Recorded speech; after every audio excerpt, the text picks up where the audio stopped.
வணக்கம். திருவண்ணாமலையில் எத்தனையோ சித்தர்கள் மகான்கள் வாழ்ந்து சென்ற ஒரு பெரிய பாக்கிய பூமி, இறை பாக்கிய பூமி. அந்த திருவண்ணாமலை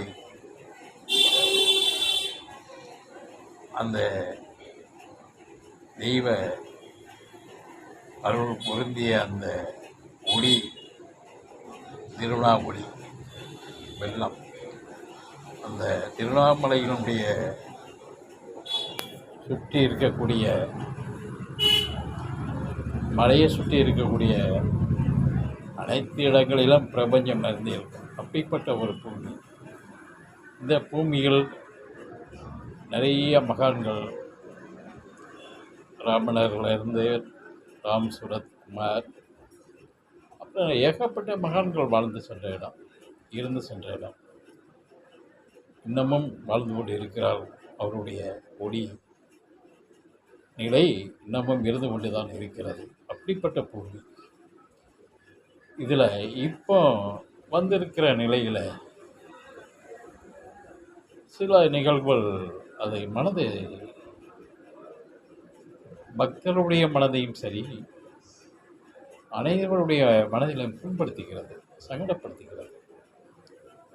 இந்த ஒரு அம்மா பாவம், அவங்க தொப்பி அம்மா, அவங்க உண்மையாகவே அவங்களுடைய நிலை வேற, எல்லாத்துக்குமே தெரியும். அவர்களை நல்ல ஒரு மனசார்ந்த வைத்தியம் செய்து அவர்களை பாதுகாக்க வேண்டும், அவர்களை குணப்படுத்த வேண்டும். அதுதான் முறை.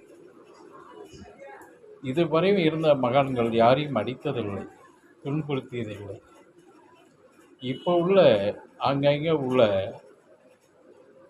சுவாமி என்று சொல்லக்கூடியவர்கள் சிலவரை கை நீட்டி அடிக்கிறார்கள், துன்புறுத்துகிறார்கள்.